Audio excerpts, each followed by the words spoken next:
একদল দুর্নীতি করলো, আর তার ফল দুর্নীতির সঙ্গে যারা যুক্ত নন তাদেরও ভুগতে হলো। ভবিষ্যৎ কার্যত অন্ধকার। এই অবস্থায় বিকাশ ভবনে যেভাবে আক্রান্ত হতে হলো আন্দোলনরতদের, এটাই কি প্রাপ্য ছিল তাদের? কি বলবেন স্যার?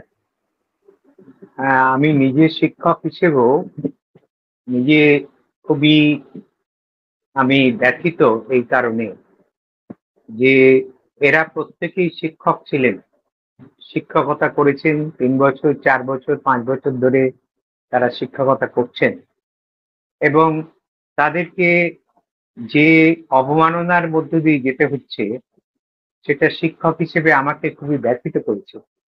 এবং একটা সরকার কতটা নির্মম হলে এই কাজটা করতে পারে সেটা আমরা বুঝতে পারি।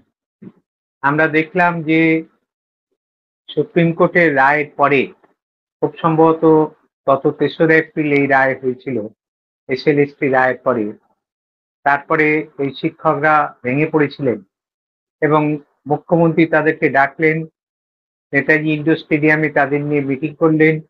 মিটিং করে বললেন যে আমরা শিক্ষকদের জন্য তিনি অত্যন্ত মানবিক দৃষ্টিভঙ্গি থেকে শিক্ষকদের সমস্যা দেখবেন, এটা তিনি বলেছিলেন।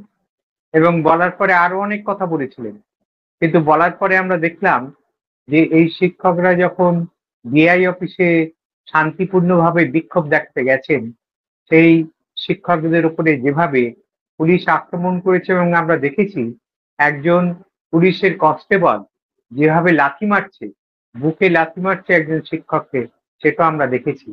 ফলে মুখ্যমন্ত্রীর যে মানবিক দৃষ্টিভঙ্গি, তার পরিচয় সেদিনেই শিক্ষকরা পেয়ে গিয়েছিলেন। এবং তারপরে গতকালের ঘটনা, এই যে শিক্ষকরা একটা জায়গায় পুষ্ট হচ্ছেন, কিভাবে হচ্ছেন দেখুন। এরা এই যে 26,753 জন, এরকম একটা সংখ্যা খুব সম্ভবত, না 25,753 জন, এই যে একটা সংখ্যা, এই সংখ্যার শিক্ষকদের মধ্যে তাদের বেশিরভাগ অংশই কিন্তু তারা যোগ্য শিক্ষক, এবং যোগ্যতার বলেই তারা তাদের চাকরি পেয়েছিলেন। এবং মুখ্যমন্ত্রী তাদের বললেন যে তাদের স্বেচ্ছাশ্রম দিতে। তারপরে তাদের বললেন যে 31শে ডিসেম্বর পর্যন্ত তারা চাকরি করতে পারবেন। 31শে ডিসেম্বর পর্যন্ত চাকরি করতে পারবেন, তাহলে আর তাদের বিক্ষোভ দেখানোর কি আছে? এই সমস্ত নানা কথাবার্তা তারা বলতে থাকলেন। এবং তারপরে দেখা গেল যে সুপ্রিম কোর্টের রায়ের মধ্যে দিয়ে তারা তাদেরকে আবার নতুন করে নিয়োগের পরীক্ষায় তাদের যেতে হবে, ইন্টারভিউ যেতে হবে, এরকম একটা অবস্থায় তারা পড়লেন। এবং তারা যে যুক্তি দেখাচ্ছেন, সেই যুক্তি হচ্ছে যে আমরা এতদিন পরে কিভাবে এই পরীক্ষা আমরা ফেস করব, এ কথা তারা বলছেন। এবং এই কথার কিন্তু যথেষ্ট সারবত্তা আছে। ফলে এই শিক্ষকদের এরকম একটা জায়গাতে তাদের পুশ করে দেয়া হলো, এবং বারবার এমন এমন ঘটনা ঘটছে যে তারা বাধ্য হয়েছেন রাস্তায় নামতে। কারণ এতদিন পরে যোগ্যতার বিনিময়ে যারা শিক্ষকতার চাকরি পেলেন, তাদের যদি এতদিন পরে আবার পরীক্ষা দিতে হয়, তাহলে সেই পরীক্ষা তারা কেন দেবেন, এই প্রশ্ন তোলার অধিকার কিন্তু তাদের আছে। এবং সেই প্রশ্ন তুলেই তারা বিকাশ ভবনে গেছেন। যে মুখ্যমন্ত্রী বলেছিলেন যে তাদের প্রতি মানবিকতা দেখাবেন, তিনি তো এসে সরাসরি শিক্ষকদের সঙ্গে, বা শিক্ষামন্ত্রী নিজে সরাসরি গতকাল শিক্ষকদের সঙ্গে এসে কথা বলতে পারতেন। শিক্ষকদের সঙ্গে কিন্তু তারা কথা বলেননি, না বলে যেভাবে পুলিশের আক্রমণ নামিয়ে আনলো। এবং কেবলমাত্র পুলিশ নয়, তার আগে ওখানকার যিনি বিধায়ক এবং পৌরসভার চেয়ারম্যান, তিনি নিজে এলেন, তার সঙ্গে তার বাহিনী এলো, এবং তারপরে তাদের উপরে প্রথমে যেভাবে আক্রমণ করছিল সেও আমরা দেখেছি। প্লেন দেশে তারা যেভাবে আক্রমণ করছিল, অর্থাৎ পার্টির গুন্ডা বাহিনী, শাসক দলের গুন্ডা বাহিনী, তারা যেভাবে আক্রমণ করছিল সেটাও আমরা দেখেছি। এবং তারপরে রাত্রিবেলা পুলিশ এই কাজ করেছে। পুলিশের বড় অফিসার এডিজি, এডিজি কি দক্ষিণবঙ্গ খুব সম্ভবত, তিনি বলছেন যে আমরা অত্যন্ত সংযত ব্যবহার করেছি। তা সংযত ব্যবহার করার পরে যে ধরনের আক্রমণ তাদের উপর হলো, যেভাবে কারোর চোখ নষ্ট হলো, কারোর পা ভাঙলো, এই যখন হলো, তাহলে সংযত আচরণের যদি এই চেহারা হয়, তাহলে পুলিশ যদি অসংযত আচরণ করতো, আমি জানি না পুলিশের সংযত আচরণ আর অসংযত আচরণ কাকে বলে, কি বলে, এর পার্থক্য আমি বুঝি না, কিন্তু সংযত আচরণের যে ভূমিকা আমি দেখলাম, যে নমুনা দেখলাম, এবং তাও শিক্ষকদের উপরে, এরা শিক্ষক প্রার্থী নয়, এরা শিক্ষকতাই করেছেন, এতদিন ধরে তারা শিক্ষকতা করেছেন, তাদের উপরে যে আক্রমণটা করা হলো। দেখুন, এখানে যে বিষয়টা অত্যন্ত গুরুত্বপূর্ণ সেটা হলো যে রাজ্য সরকার দুর্নীতি যে হয়েছে সবাই তো জানে, এবং দুর্নীতির মধ্য দিয়ে যেটা হয়েছে, যারা অযোগ্য তারা চাকরি পেয়েছে। কিভাবে অযোগ্য চাকরি পেয়েছে? না, এমনকি সাদা খাতা জমা দিয়েছে, অর্থাৎ ওএমআর সিটকে ম্যানিপুলেট করা হয়েছে, প্যানেলের নাম নেই তাদেরকে দেওয়া হয়েছে, প্যানেলের নম্বরকে ম্যানিপুলেট করা হয়েছে, এইরকম নানাভাবে হয়েছে, প্যানেল বহির্ভূত তাদেরকে নেওয়া হয়েছে, এরকম নানাভাবে তাদেরকে চাকরি দেওয়া হয়েছে। এবং শুধু শিক্ষক নয়, শিক্ষক এবং শিক্ষাকর্মী তাদেরকে এইভাবে চাকরি দেওয়া হয়েছে। এবং সুপ্রিম কোর্টে এখন তারা রিভিউ পিটিশন করতে যাচ্ছেন, কিন্তু সুপ্রিম কোর্টে যখন সুযোগ ছিল যে তারা শিক্ষকদের কারা যোগ্য কারা অযোগ্য এই তালিকা বের করাটা, এই তালিকা দেওয়াটা যখন তাদের সুযোগ ছিল, তখন কিন্তু তারা সেই তালিকা দেননি, এবং না দেওয়ার ফলে সুপ্রিম কোর্ট বলতে বাধ্য হলো যে যোগ্য অযোগ্য তারা পার্থক্য করতে যাচ্ছে না। কিন্তু এবং সেই কারণেই তারা এই রায় দিয়েছে। এখানে আরো একটা কথা কিন্তু খুব গুরুত্বপূর্ণ, সুপ্রিম কোর্টের উপরে মানুষের বা আদালতের উপরে মানুষের কিন্তু একটা আস্থা আছে, যে আদালতে যখন গেছে তখন কিছু একটা হবে। কিন্তু দেখা গেল হাইকোর্ট যে রায় দিয়েছে সুপ্রিম কোর্ট প্রায় সেই রায়ই দিল, এবং দেখা গেল যে সুপ্রিম কোর্ট এই যে যারা এটা তো পরিষ্কার, মাত্র ৫-৬ হাজার শিক্ষক হচ্ছে, মানে ৫-৬ হাজার যারা শিক্ষকতা করতেন তারা অযোগ্য, কিন্তু বাকিটা তো যোগ্য। তাদের তো আত্মপক্ষ সমর্থনের সুযোগ দিতে হবে। তাদের আত্মপক্ষ সমর্থনের কোনো সুযোগ না দিয়ে, যেহেতু আলাদা করতে পারছে না, সুপ্রিম কোর্ট যদি আলাদা তাদের না করতে পারে, কে আলাদা করবে? সুপ্রিম কোর্ট তো তদন্তকারী সংস্থাকে দিয়ে এই কাজটা করতে পারতো। তাই সুপ্রিম কোর্ট এটা না করে এই এতগুলো শিক্ষককে তাদের চাকরি বাতিল ঘোষণা করে দিল। এটা ন্যায় বিচারের কোন দৃষ্টিভঙ্গিকে প্রতিফলিত করে বলুন তো? ন্যায় বিচারে একটা কথা আছে যে যারা হাজার অপরাধী ছাড়া পেলেই ছাড়া, হাজার অপরাধী যদি ছাড়া পেয়ে যায়, কিন্তু একজন নিরপরাধী যেন শাস্তি না পায়। এটা তো ন্যায় বিচারের একটা ন্যূনতম কথা। সেই ন্যায় বিচারের যে ন্যূনতম দৃষ্টিভঙ্গি, সেটা কিন্তু সুপ্রিম কোর্টের রায়ের মধ্য দিয়ে আমরা পেলাম না।